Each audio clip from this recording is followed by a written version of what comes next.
LinkedIn News. So at some point, plan A is going to fail you. It just is. Great. Maybe there are a few people for whom it doesn't, but when you let go of plan A, when you mourn it and grieve it a little bit and say, well, it didn't go that way, that's when you get to the sort of window of your mind where you can be open to plan B. And I think that by the time you get to a ripe old age of 49, like I'm on plan X. And being willing to call it plan X and to say, it's not what I designed, and I'm also disappointed and sad about those other ideas that I had for my life, is also the jumping off point to be able to be like joyful about plan X and excited about what is to come.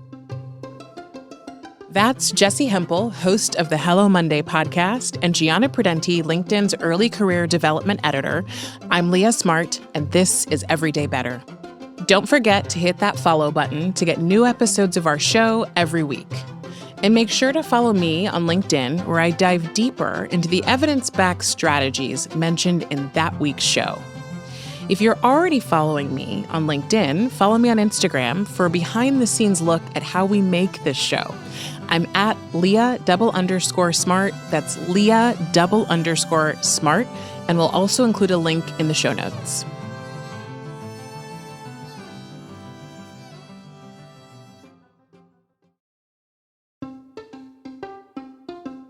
Hey everyone, from LinkedIn News, I'm Leah Smart, and this is Everyday Better, a personal development podcast where every week I sit down with some of the world's brightest minds and bravest hearts who use science and story to share strategies for how we can flourish individually, in relationship to others, and to the world around us. As regular listeners of the show will know, I recently gave birth to my first baby, a girl. And as I adjust to my new life as a mom, my lovely producers, Grace and Emily, are helping me out. I'm going to let them take over for just a couple minutes, and then I will be back with you for the rest of the show. So here at Everyday Better, every Monday we meet as a team, and we talk about possible guests for the show. We talk about topics we want to cover and questions we have. And for so many months last year, one topic kept coming up again and again in these meetings. And that topic is mentorship. If you're a longtime listener of the show, you've probably heard Leah share her story of making a major career change in her late 20s. And as she navigated the twists and turns of that pivot, the guidance and wisdom that she got from the people around her was so important. And she also discovered during this period of her life that the most valuable mentorship often comes from the people you wouldn't expect. During informal conversations, casual ones you didn't have planned. And she wanted to talk about that on the show. So as producers, we set out to find the perfect guest. But no one was feeling quite right. We didn't want to hear an expert talking about mentorship. We wanted to eavesdrop in on a conversation that felt messy and raw, like a real career feels. We realized that the perfect person to have this conversation with was actually two people. Leah's colleagues, the ones she shares knowledge with and who support each other at work. So we invited Leah's informal mentor, Jessi Hempel, and her informal mentee, Gianna Prudenti, to join us on the show. When we brought Jessi, Leah, and Gianna together, we imagined a conversation about the how-tos of mentorship. What makes a great mentor, and how do you find one? But what emerged was actually something much more interesting, because each of them are in a completely different season of their career. So they sat around and mentored each other as they opened up about the biggest challenges and questions they're facing at work right now. So for Jessi, who's a senior editor at large at LinkedIn and the host of our sister podcast, Hello Monday, her big challenge is around reevaluating how work fits into a meaningful life and learning to embrace the surprising places her career has taken her. Then there's Leah, who, after settling into her role post-career pivot, is now entering her mid-career, and at the time of this recording was preparing for the profound transition of becoming a working mom. And Gianna, an editor who writes about early career development here at LinkedIn, she brings us the perspective of someone who's actively navigating a lot of the challenges you confront early in your career, like learning to set boundaries, celebrate wins, and just figure out what's next. This conversation is a reminder that mentorship is more than a formal program at your company. True mentorship unfolds in conversations just like this one, where you can open up about your fears, dreams, and the challenges you face at work and at home. And it's a reminder that we don't need to face these struggles alone. Here's Leah, Jesse, and Gianna.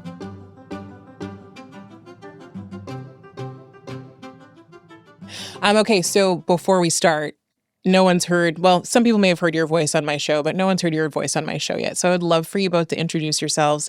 Tell me who you are. Give me one thing you just want to say about yourself. I am Jessie Hempel. I am the host of Hello Monday, the Hello Monday podcast. I am firmly a Gen Xer. That is how I see the world. I'm 49 years old, staring down the barrel of 50. I'm working through all the things that happened right about then.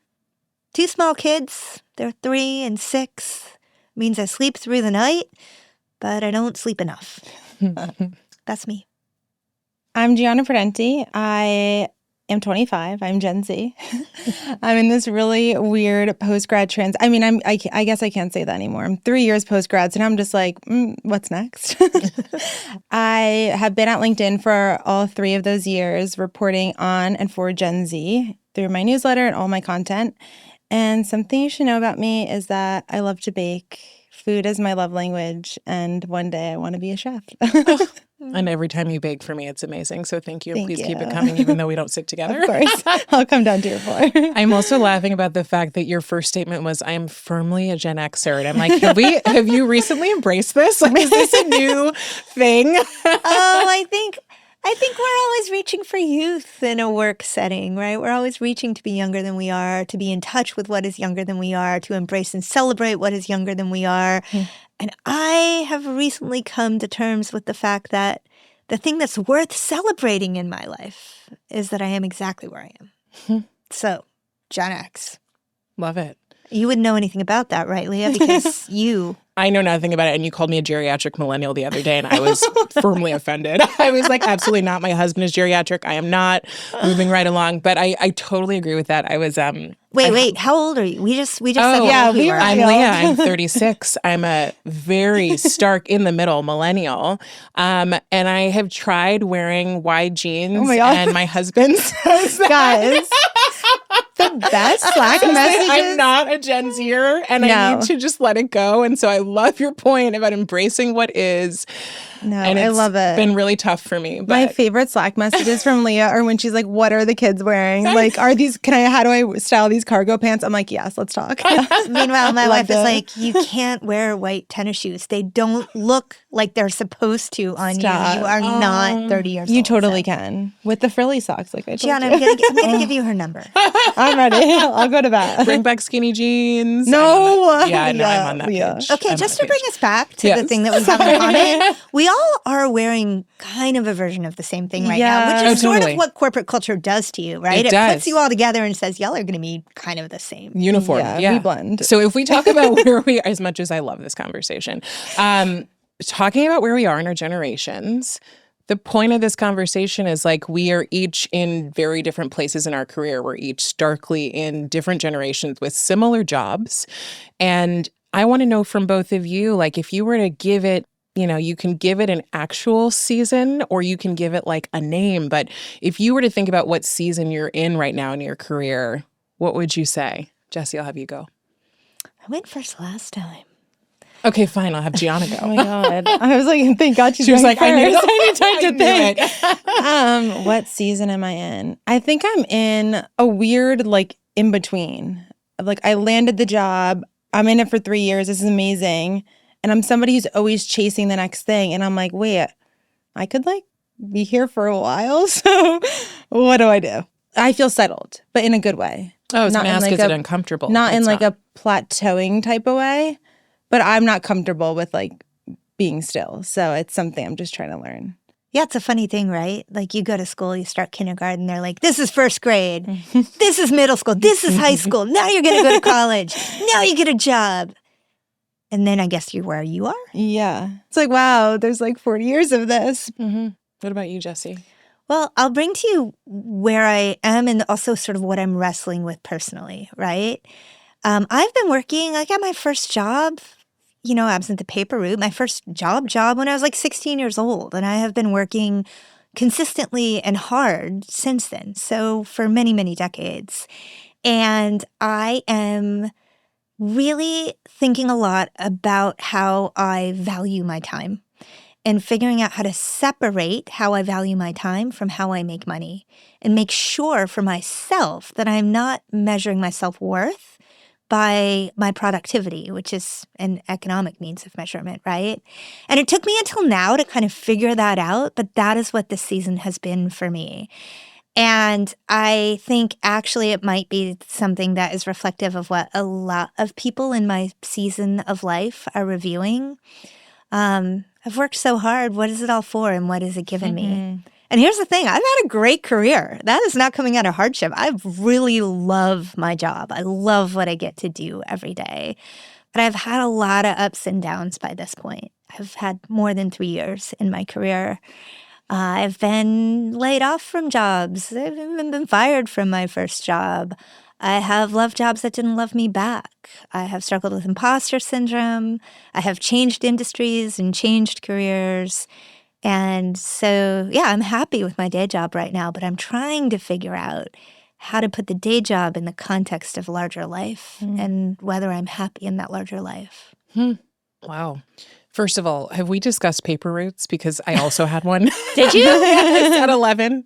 Me too. I was Oh my 11. God, I was get 11. I had 6 houses. Oh my God. Yeah. I had a whole little village called Montclair. You near guys, my- I have no idea what you're talking about. Our paper route assignments, obviously. Oh, what? So we both delivered papers. Oh, So, like little newspapers, newspapers. they were like, I don't know if you've they heard were of those, thick. Gen Zer. Right. You put them in a thought big we bag. were saying ROOTS, not No. roots. I am Like, so old that I had the sorry. afternoon paper route, and an afternoon paper was not something you probably needed by the time That's you what got I here. was too. I was Really? after school. Well, there I you would go. take it to the little village and I would get candy at some of the candy shops. It was the best thing ever. Like I've loved working since I was like a child. You know, it's funny. When I thought about what season I was in, I was on the train and I was like, where am I? And I was doing it by seasons. I'm like fascinated by people who kind of like spend time thinking about like, what is this asking of me now? I actually feel kind of like you. Like, I feel like I'm in that like really, you know, when it snows and it's really quiet, like really quiet. That's how I feel about my career right now. Like, and not in a negative way. It's really just like a stillness. It's like a quiet, like, I don't really know what's coming. I mean, for a number of reasons, personally and professionally, but it's also like this, I don't know, I'm imagining like when you walk outside, I take my dog out in the morning when it snowed and she loves the snow and it's like every footprint's a new footprint, like no one else has been where you are. And so I think of it maybe like that I'm sort of in like this winter stillness that's not negative, but like you, it's really uncomfortable to be still. Well, you're also, Leah, gearing up for a pretty profound life change.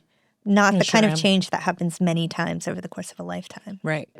Just to even wrap my mind around the fact that since I was 22 years old, it's been all about me and like my career and where I wanted to live and what I wanted to do. And because I love, and I think all of us love working and love our careers and want to be able to establish and create really meaningful careers if we haven't already, it's like, it's hard to even comprehend the idea that I'll be gone from work for a long time, but also that like this new human's going to enter my life and make me think differently about everything.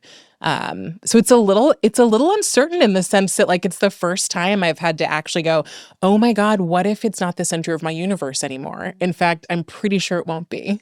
Right. Yeah. Right.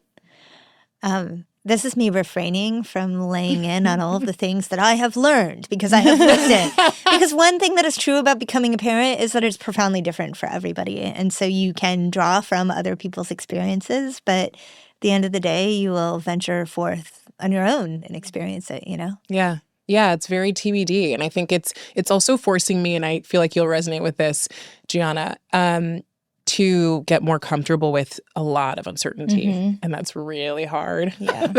I am not comfortable with that. I am the person who's like on Sunday night talking to my husband being like, what days should the dogs be walked? What days will we be home? And he's like, can we just play it by ear? And I'm like, no, we will immediately do this and do this now. And like, I think that this new challenge is going to force me to look at things differently and to just open up and go, okay, Like what's coming and how am I going to deal with it in the moment versus worrying about the future or thinking about the past. It feels like it's a very present moment experience, staring at Jesse asking because you have 2 children. Well, I was going to say that time management would actually be extremely effective. I wish that I were better at that or that kind of person, because when you have other people to plan for in your home, it's really helpful to sit down on Sunday and figure out what the week is about. Okay, great. So Lena, that's going to work out for you. So, Jesse, I want to talk to you about or hear more about this idea of like self-worth and productivity, because I think it's so common for anyone to associate their sense of worth with where they are in their job, how productive they are, how much money they make, what title they got, what recent promotion they got, how relevant they are in their org or their industry. It's kind of like what you described earlier. It's a continuation of school, right? Yes. We go from going, okay, I'm as good as my grades to as I'm as good as my job. So in your season where you are now, how do you think about success? Well, so I'm going to answer that with a story. Sure. Over the weekend, it was the marathon here in New York City, which is so fun. And one of the people in my wife's friend circle was running the marathon, and probably a dozen friends came into town. And we all got to catch up, which was so fun. We hadn't seen each other. And I had this long conversation with this woman who was 47 years old. And she worked for a big international corporation, the name of which you would know and you would be like, whoa, that is cool. And she also is a mom of a couple of awesome kids, and she and her partner have a great relationship, and they have built enough of a life now that they have enough money that they actually even have a second home and a ski home, and like their life like works really beautifully. And she was lamenting that at work she's been passed over for a promotion during a reorg, which puts her in a place where 2 things have happened. Her peers are all 29 years old, and she's managing. Like, nobody doesn't want her there, but she's doing a job that many people younger than her are doing. And she's having to come to terms with the fact that probably what she envisioned for her career at this point, it's not going to look like that. And it's tearing her up, and it's a mess. And I think that holding that tension is a very familiar experience for women in the second part of their 40s and into their 50s. You get to the point where your career doesn't look like what you thought it would, if it ever did. And maybe you're making enough money, and maybe you like what you do, but you have to let go of plan A in order to be able to appreciate it and truly like design and think about the life that you want. And that is a perspective that I hear in different forms all the time on my show. It is definitely a perspective that I have lived. I think a lot about this idea of plan A. I don't know, Gianna, maybe you're still in plan A. Plan A seems to be working really well for you. That checks out. I don't know. I feel like this is honestly like not my version of plan A, but Right. But plan A. Plan A, right? Yeah. So at some point, plan A is going to fail you. It just is. Great. Maybe there are a few people for whom it doesn't, but you know, when you let go of plan A, when you mourn it and grieve it a little bit and say, well, it didn't go that way, that's when you get to the sort of window of your mind where you can be open to plan B. And I think that by the time you get to a ripe old age of 49, like I'm on plan X, and being willing to call it plan X and to say, it's not what I designed, and I'm also disappointed and sad about those other ideas that I had for my life, is also the jumping off point to be able to be like joyful about plan X and excited about what is to come. So that is the sea I'm swirling in. I don't know. How does that sound to you, Leah? I mean, gosh. Yes. I mean, yeah, I've been through, I was thinking as you were talking, multiple plan A's that didn't work. Yeah. I'm probably on plan F right now, you know, like I'm like, but it has become plan A, and I wouldn't trade it for the plan A from 22 years old, but it wasn't the original plan.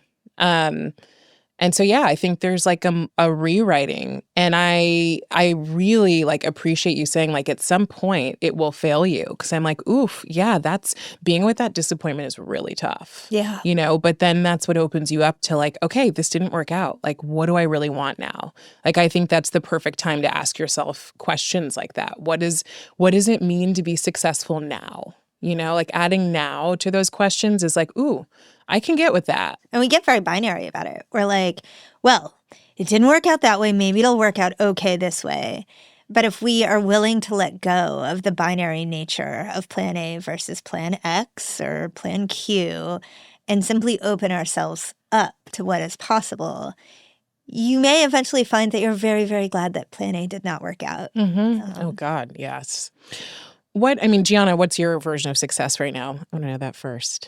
Well, as Jessie was talking, I was thinking about how I recently realized how efficiency obsessed I am. Like, always somebody who's so on the go, and every hour of my day needs to be maximized. Like, I don't know how to, I'm obsessed with productivity. And if I do something and it ended up being a wasted effort in my eyes, then I wasted time. You know, that was just, I could have spent that hour doing something else. Sounds like you beat yourself up about that a little. Yeah. Because I want to be able to slow down more. I've always been caught up in like the job, the title, the company, always with the tangible thing that I was achieving.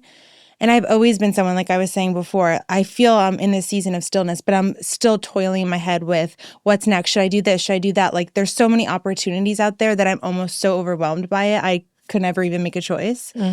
So I've always thought that way. When I look back, it was get into the school, get the job, then you get the job. Okay, well, what was next? And for me, the podcast came along recently, and that was a tangible thing I was working toward. That happened. It was incredible. And then again, it was what's next. And when I started building the podcast, I realized it brought out a lot of my strengths, but it showed me the blind spots that I had been ignoring and revealed a lot of personal things that I can improve. And I started looking at goals on a less of a big scale and thinking, oh, there's so many self-improvement things I can do that will make me a better human and make me a better worker. It doesn't need to be this big thing that I'm chasing all the time, right? Like there's so many things that I know I can improve that will help me get to the next goal whenever that, shows itself. But knowing that there's not some big thing I'm working toward right now, being okay with that and taking a step back and saying on a smaller scale, what can I improve to feel like I'm succeeding? So you're taking like smaller steps. And actually, I wanted to ask you about the podcast. This was something you wanted for a while. I talked to you about it for, I feel like, a long time. Yeah. And then it happened.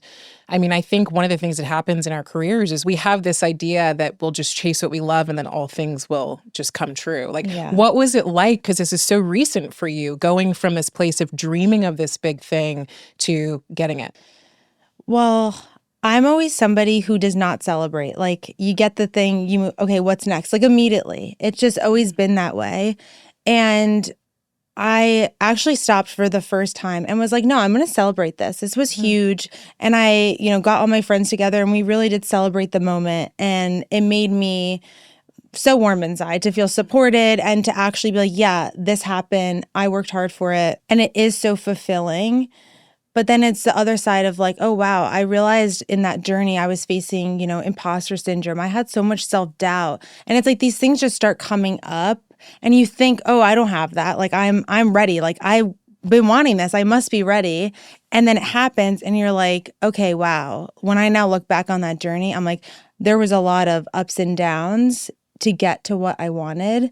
And it all still happened. But I think the journey itself was really revealing. And I feel like I've spoken to you, Leah, a lot about this. Like, when you achieve something, the goalpost just moves. And you're like, yeah, it's more in the journey, right, than the actual destination. Yeah, which is so hard to remember. Yeah. I totally resonate with you. I think me being in this job, we're all in similar roles. I didn't come out of college going, oh, this was plan A. So like I said, this is plan F. And I got here and didn't even imagine that this would be possible and had this total experience of like, oh my God, this is unbelievable. And then I experienced things that I thought I wouldn't experience because I had gotten the dream job, like imposter syndrome.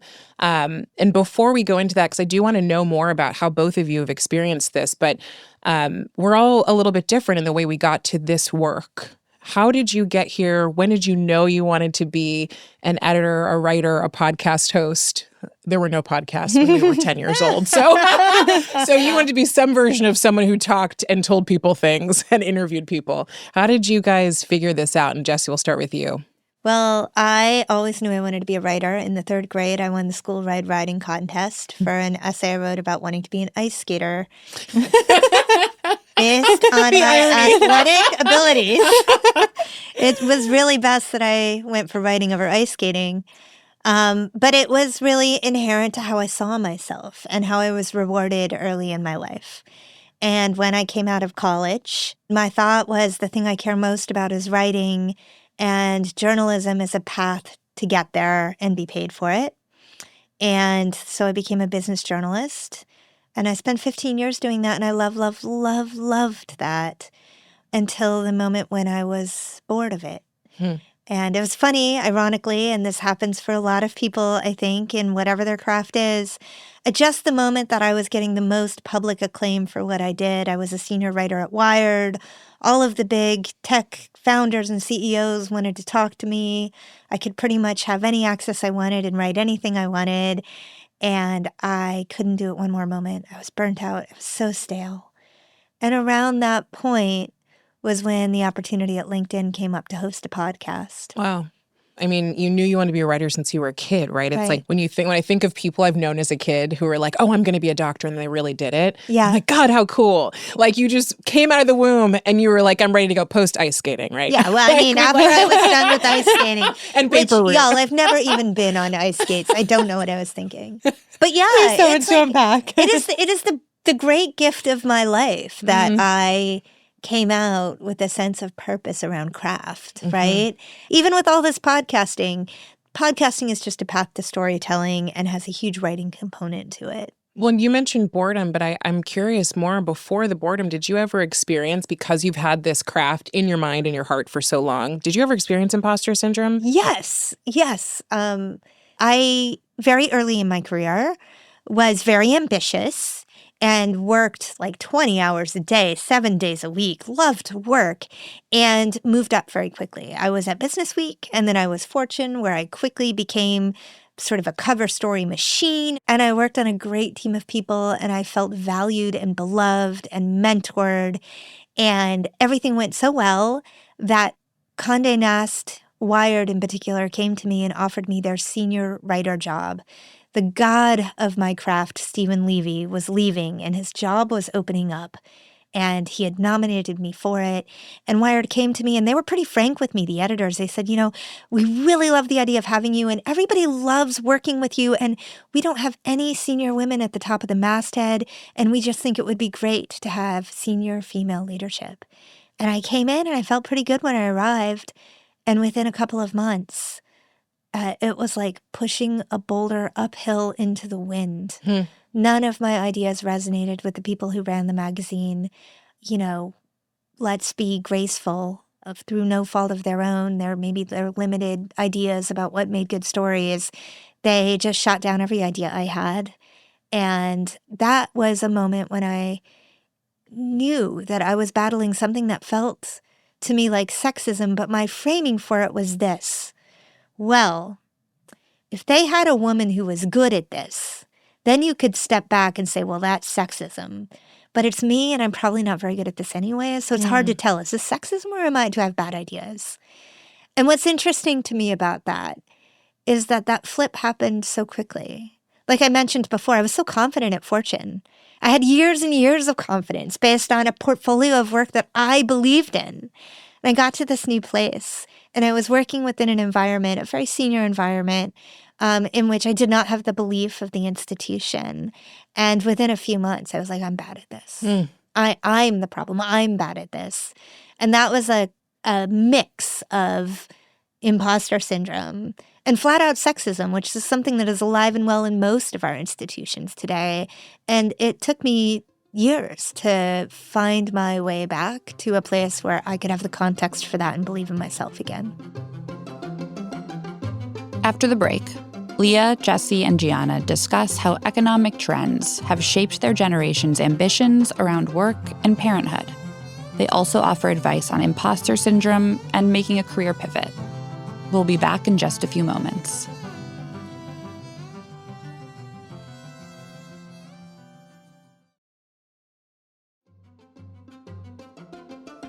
And we're back with Leah, Jesse, and Gianna. Gianna, did you wake up when you were 8 years old and say, I want to be a writer? No, I wanted to be a teacher for a while. That tracks. You would be a great That does teacher. really track. I still think at some Organized, point, productive. Yeah. I would pursue that career. I have so many careers to pursue. I know. Open road. I know. No, the realization that I wanted to be a writer came in high school. I fell in love with writing, I think in middle school, but I always loved to write. I was always the writer in my family. It was always my strong suit. And then I took a journalism class my sophomore year of high school, and it just clicked. I was like, okay, this is what I want to do. Wrote for my school paper, was the editor-in-chief. I was like, I'm pursuing this, with all my heart, and felt very fortunate, like you were saying, Jesse, to have that clarity because it allowed me to be so focused when I was applying to schools. My parents said, you need to be an accountant. Like, you cannot be a journalist. My grandpa, he was like, you need to be an anesthesiologist. I was like, okay, guys, no. I feel so passionate. I'm going to figure this out. So I applied to study journalism at Syracuse. Always thought I would work in traditional news. I didn't know would I have to go to a random state where I didn't grow up and be a local reporter, or would I land a coveted job at the Wall Street Journal out of school. I didn't know how. I didn't see a middle road, and that's kind of how it was sold to us. And then LinkedIn had a fellowship with Syracuse, fell in love with the team and the work that our team was doing, and ended up becoming a full-time position later on, the fall after I graduated, and have been here since. Gianna, I have this question as you tell this story. So when I was making those decisions, which was 20 years ago, I said to myself, well, I can be a writer and a journalist as a middle-class kid if I can figure out how to be financially competent. And I think that meant something different for Gen Xers than it means for Gen Z. And I was able to buy my first home by myself when I was in my early 30s. Now, granted, it was 400 square feet, but we could do things like put 10% down, and you could get something for a reasonable cost. It feels to me like that's kind of off the table for your generation. How do you think about what it means to set yourself up well? I think when I was navigating those decisions, I was pretty naive to even consider how I will make a living off of this profession. I honestly don't think it's something that I thought much about because I just felt so passionate about it and had this maybe naive but unshakable sense of faith that I would figure it out. Yeah. And all that's to say, I'm very privileged to be starting at LinkedIn. I think my outlook on that would have been very different had I joined a traditional news org right out of school, living in the New Jersey, New York area. I would have been making significantly less than I am earning working in big tech. So I recognize that privilege. But I think all of the life milestones, it's just like this idea of one, there's first marriage and then buying a home and all these things. It's it's harder. It's harder to achieve. And I hope I will be able to one day. What does it look like for you as a millennial? I wanted to be a journalism major in school. I was a business major, agricultural business, different conversation. And I tried to change. And my dad was like, no, you won't make any money. And I'm not sending you to college for that.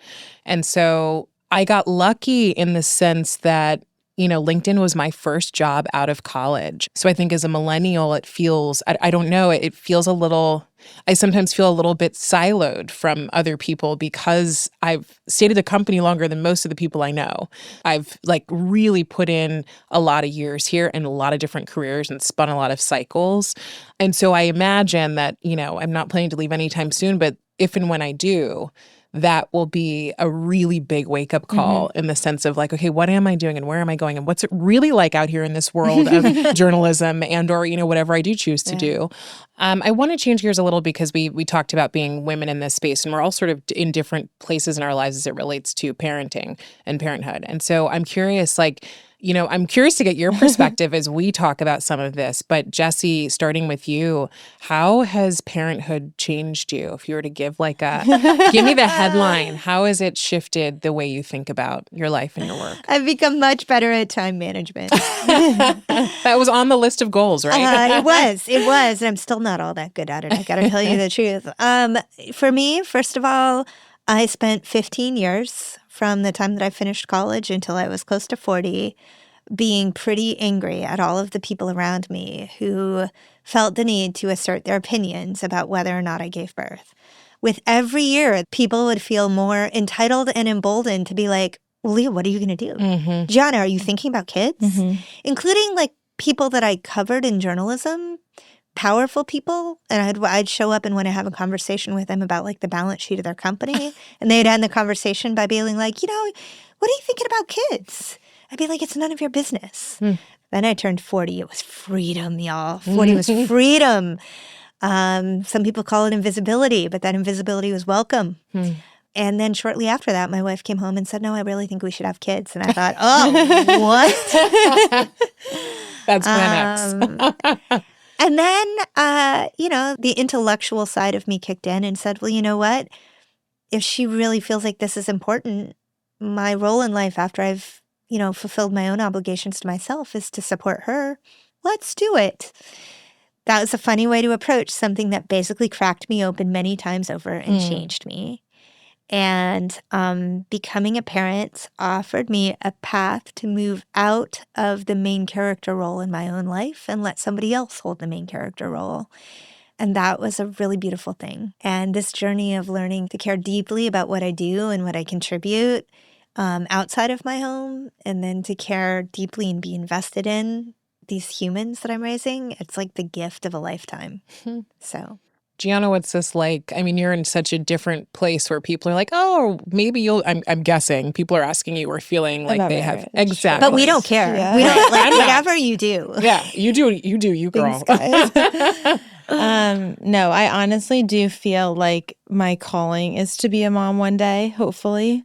But I think back to like when my mom raised us, she was able to step away from the workforce. And I don't think for most people that's a feasibility. And for me personally, I feel like I am such a career-driven, ambitious person that I don't think I would be able to give that up fully. And, I've heard other people say, and I think the way that people speak so openly about this now just makes me feel so much more safe and feel like, okay, this is possible. Like you can have your career and you can be a mom too. And I think that's so refreshing because I seemed for a long time I had to be one or the other. And I'm very lucky to be surrounded by women like you guys. To hear you and see you be able to do both is just like, okay, I could do that too. And I feel very fortunate for that. Yeah. I just want to jump in here and say that I'm married to a woman. My children have the benefit of a stay-at-home mother, and I still get to be a working mom. And we did it when I was much older, which isn't the way that I would plan it. That wasn't my plan A. If I were going to have children, if I knew I were going to have children, I would definitely have had them younger. But the benefit of doing them older, of course, is that we had a little bit of extra money and that I had already established my sort of professional reputation. And all of those are privileges when it comes to raising a child. And you cannot overstate how significant the energy and money and work that goes into raising a family is here in our country of the United States, where there is not a social system to support you in doing it. Yeah. No pressure. Correct, right. It's like, there are certainly privileges that we have, but there are certainly difficulties that we experience. And I feel fortunate. And I also go, oh my gosh, how do people do this? And I've asked that question in total earnestness that I'm like, I don't understand how. And, I'll find out soon enough. But, I think I'm approaching this as like, I just don't know. I just don't know. And similar to you, I'm like, gosh, I don't think it'll ever change me, but it might, and that's okay. And that's sort of when I think about, what it means to have a meaningful life and my association with work, it really can't be tied to a job because things will change. I want to have you all. No, before you just Sure. jump off of I just don't know. Because you've said that in a really beautiful and inviting way several times during this conversation. As you approach this moment in your life, what do you know for sure? I know that I've always believed I was going to be a mom. Like I didn't know what that would look like. And I kind of always knew like the time I needed, I think I'm a little bit more of a late bloomer. It's like the time I needed to really come into my own was so important, and that kind of had to happen first. And I also know that I've never gotten a win out of resistance. Yeah. So like the more I resist things, the worse it gets. And the more I go, okay. And the brain just starts working and figuring things out. And all of a sudden you have this totally new perspective that's open that wasn't there before because you weren't willing to allow it in. Mm-hmm. Yep. Yeah. All right, let's do rapid fire, y'all. I want you to give advice to people listening. So give me like quick answers to these questions. What advice would you give to someone who's thinking about pivoting in their career? I would say there's a lot of people who will probably have an opinion on the decision to embark on a new career journey. And I think if you feel something so deeply in your gut and you have faith in yourself to believe that you'll be able to figure it out and know that you are bringing so much to the table in whatever career you're pursuing. Mm-hmm. And what would you say to someone who's experiencing imposter syndrome, Jessie? I think if you're experiencing imposter syndrome, speak it, name it, and seek support from it. Right? Imposter syndrome is one of the most searched for categories on LinkedIn. A lot of people have ideas around it. And being able to step out of yourself and connect with other people who have been through this experience is the best way to find your way forward. In the spirit of us being in different generations and different parts in our career, I want us to give each other advice. So Jessie, I'm curious, if you had one piece of advice to give me, what would you give me? You are playing a long game. The cycles feel really important and you want to make them short. Not you specifically, but any of us do when we're young, but they're not that important. When you step back and look at this next decade of your life, you want to take two things and only two things forward. Doesn't matter what those two things are. So don't worry if like the next year feels a little quiet or a little sluggish in one area or another. Because a decade from now, you will look back and the story will be obvious. I love that. Gianna, what's one thing you want to tell Jessie? I would say to continue to embrace your curiosities. I think you ask the smartest questions, and all of us learn so much from you. You know, I'm fortunate to be one of those people. We get to learn so much through your informal mentorship and formal mentorship. And I would, selfishly ask that you continue doing that because your support, I think, directly and indirectly helps many people. Thank you. Tears. I didn't expect them. And what I would tell you, you have so many different talents. You are incredibly intelligent. And I also think that you have this like hidden, very real creativity that like sometimes the part of your personality that's like, we got to get these things done and be productive pushes out. Yeah. But like I've seen that and I've seen it. I mean, I love to see when you get to bake because I feel like it means so much to you. So like, I mean, my biggest hope for you is just that you keep pursuing the things that make you feel creative and you keep pursuing the things that make you feel curious and just like light you up. Because that's the stuff of life to me. So I expect to see you in a year in Italy doing on like some baking show. Doing the thing. Thank you all so much for being here. This was so great. I mean, we could talk about 18 million other things together and maybe we will have to, but hearing your perspectives and just getting to sit down with you and share this with people is so meaningful. So thank you for being open to opening the kimono. I love it. Thank you for showing us behind the curtain. Yeah. Thank you. Thank you, Leah.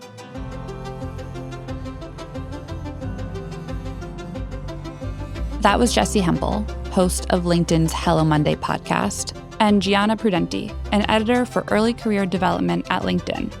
If you want to hear more career advice from Jessie and Gianna, make sure to check out this week's newsletter. We'll be hearing tips from them, plus a few other expert voices at LinkedIn, on how to find and nurture mentorships at work. Our newsletter publishes every Thursday, and you can find a link in the show notes to subscribe.